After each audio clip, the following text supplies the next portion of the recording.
ఎవరు ఇట్లా రాస్తారు సార్? ఇంత అహంకారం సార్ ఇది. స్పీకర్ గారికి నేను ఏం చెప్పాలో అర్థం కాలేదు. ఎందుకంటే మీరు చేశారు స్పీకర్ గారు, నేను చేశాను. ఎప్పుడు ఇటువంటి సందర్భం రాలేదు. కానీ మొట్టమొదటిసారిగా ఇంత అహంకారపూరితమైన లెటర్ రాయడం అంటే అహంకారం సార్, పొగురు సార్ ఇది. అది పొగురు, మనిషిలో ఇక తగ్గలే పొగురు. కాబట్టి సార్ సభా హక్కుల సంఘం అవసరం లేదు సార్. సార్ ప్రివిలేజ్ కమిటీకి అవసరం లేదు సార్. సభలో అందరి అభిప్రాయాలు తీసుకోండి, ఏం చర్య తీసుకోవాలి తీసుకొని ఆయన ఏం చేయాలో మీరు ఆ లెటర్ బహిర్గతం చేయండి సార్. అది ప్రెస్ పోవాలా, మీడియా పోవాలా, ప్రజలకు తెలియాలి సార్. ప్రజలు తెలియకుండా ఎట్లా సార్? ప్రజలకు తెలియజేయండి. ఆయన అహంకారం ఎంతో, ఆయనకు ఎంత పొగురుందో. 10 మంది 11 మంది గతంలో కూడా జనార్దన్ రెడ్డి 1994-99 దేగౌడ్ చేశారు. అప్పుడు కూడా 10% ఏదో బుచ్చయ్య చౌదరి గారు తెలుసు. అప్పుడు 10% 27 మెంబర్స్ ఉన్నారు సార్. మొత్తం 27 27 మెంబర్స్ నేను ఉన్నాను అప్పుడు. ఓన్లీ ఫ్లోర్ లీడర్, వాళ్ళ పార్టీకి సంబంధించినంత వరకు ఆయన లీడరు. ఉపేంద్ర గారు ఏ రకంగా తెలుగుదేశం పార్టీకి పార్లమెంట్లో లీడర్గా ఉన్నారో ఆ రకంగా ఉన్నాడు. కానీ సార్ మళ్ళీ ఇంత అహంకారం ఎట్లా సార్? ఆయన ఏం చేయాలో సభ హక్కు ప్రివిలేజ్ అవసరం లేదు సార్. సభ బుచ్చయ్య చౌదరి గారు చెప్పినట్టు సభలో అందరి అభిప్రాయాలు తీసుకొని దాని మీద చర్య తీసుకోవాల్సిందిగా మేము నడిపిస్తున్నాం సార్. మీరు కాపాడాలి సార్, ప్రజాస్వామ్యాన్ని కాపాడాలి. Thank you sir. రాజుగారు పదవిలో తమరు ఉన్నారు అధ్యక్ష. అట్లాగే జగన్మోహన్ రెడ్డి గారు 11 సీట్లు వచ్చిన విషయం ఆయనకి రాష్ట్రమంతా తెలుసు. అయినప్పటికీ కూడా ప్రజల్లోకి ఏదో ఆయన కోల్పోయినట్టు, ఇక్కడ 164 మంది సభ్యులున్న కూటమి ప్రభుత్వము ఆయనకేదో ఇవ్వాల్సిన గౌరవం ఇవ్వటం లేదనే భావన తీసుకుని వెళ్ళడానికి ఆయన పూర్తి ప్రయత్నం చేస్తున్నారు అధ్యక్ష. దీని ప్రకారము డెఫినెట్గా మనం కూడా ప్రజల్లోకి తీసుకుని వెళ్ళవలసిన బాధ్యత ఉంది అధ్యక్ష. సో తమరి ద్వారా నేను గౌరవ సభ్యులందరికీ కూడా రిక్వెస్ట్ చేస్తున్నాను, తమరు సభ్యుల్ని ఒక కమిటీ వేసి, ఒక ప్రివిలేజ్ కమిటీకి దీన్ని మూవ్ చేసి, అది కూడా ప్రివిలేజ్ ఏదైతే మనం ఒక కమిటీ ఇచ్చిన సభ్యులు ఇచ్చిన రిపోర్ట్ కూడా పబ్లిష్ చేస్తే ప్రజలకి తెలుస్తుంది అధ్యక్ష. ఇప్పుడే గౌరవ సభ్యులు నాదెండ్ల మనోహర్ గారు చెప్పారు, ఆయన చెప్పింది పర్ఫెక్ట్లీ కరెక్ట్ అధ్యక్ష. అట్లాగే అధ్యక్ష దీనిపైన చర్చ కూడా అవసరం ఉంది అధ్యక్ష. చర్చ అంటే ఏదో వాళ్ళ పైన వేరే విధంగా మాట్లాడటం గురించి కాదు అధ్యక్ష. కనీసము ప్రజల్లోకి మనము సీరియస్గా తీసుకుని వెళ్ళాలి. వీళ్ళు చేస్తున్న ఆంధ్ర రాష్ట్రానికి చేస్తున్న ద్రోహం ఏంటో క్లియర్గా మనం తీసుకుని వెళ్ళవలసిన అవసరం ఉందని తమరి ద్వారా నేను తెలియజేసుకుంటున్నాను అధ్యక్ష. దయచేసి ఈ ప్రివిలేజ్కి ఒక కమిటీ వేయండి అధ్యక్ష, కామన్ కమిటీ వేసి. చూస్తూ పెరిగినోడిని ఇక్కడ చాలా మంది సీనియర్లు ఉన్నారు. సోమిరెడ్డి గారు కానివ్వండి, బుచ్చయ్య చౌదరి గారు కానివ్వండి, మాట్లాడుకునేవారు.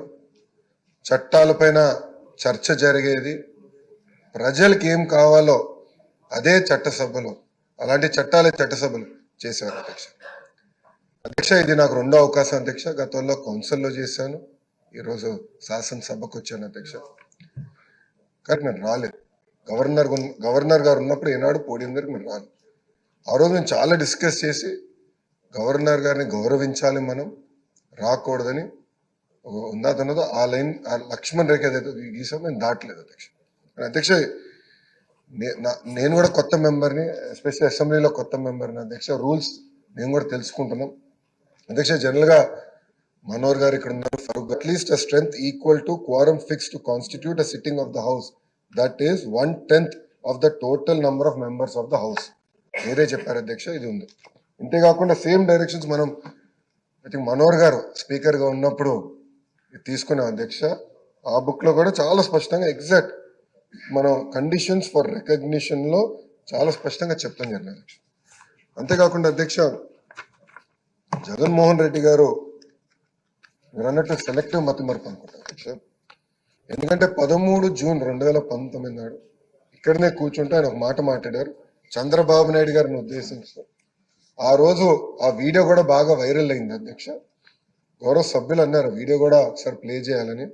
దాంట్లో చాలా స్పష్టంగా చంద్రబాబు నాయుడు గారికి 23 మంది శాసనసభ్యులు ఉన్నారు. ఒక 5గురిని లాగేస్తే ఆయనకు 18 లేదంటే 17 మందో ఉంటారు.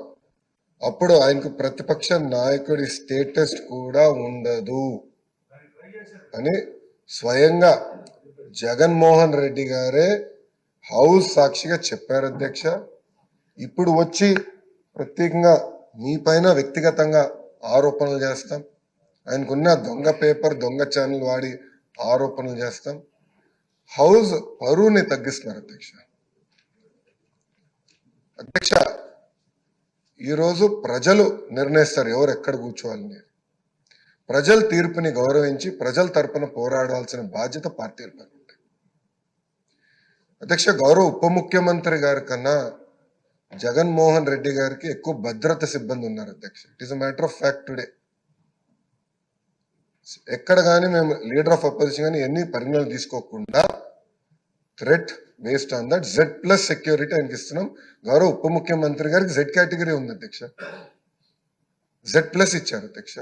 అంటే ప్రభుత్వం చాలా క్లారిటీగా వ్యక్తిగత విభేదాలకు వెళ్ళేదేం కాదు. As per requirement we will provide. But చట్టం చాలా క్లియర్ గా చెప్తే, మీకు హోదా రాదు అని చట్టం చెప్తే హోదా కావాలి, చట్టాన్ని మీరు ఉల్లంఘించండి అని చెప్తాం. చాలా చాలా బాధాకరం. ఆయనకు అలవాటు చట్టాలను ఉల్లంఘిస్తాం, అది తీసుకొచ్చి ఈ హౌస్ పైన రుద్దుతాం. ఆ సాక్షి పత్రిక ద్వారా రాస్తాం. నిజంగానే చాలా చాలా బాధాకరం అధ్యక్ష. ఎందుకంటే సీనియర్లు ఇప్పటికే మనోహర్ గారు మాట్లాడారు. తప్పనిసరిగా దీన్ని సీరియస్ గా హౌస్ అందరం తీసుకోవాలి. ఎందుకంటే ఇది ప్రాక్టీస్ కింద అవ్వకూడదు అధ్యక్ష. రేపు ఏ పార్టీ అధికారంలో ఉన్నా ప్రతిపక్షంలో ఉన్నా ఈ ప్రాక్టీస్ కరెక్ట్ కాదు. హౌస్ గౌరవం పెరగాలి, చర్చ జరగాలి, ఇష్యూస్ పైన హోరాహోరీగా చర్చ జరగాలి నేను ఆశిస్తున్నా. అప్పుడే మెరుగైన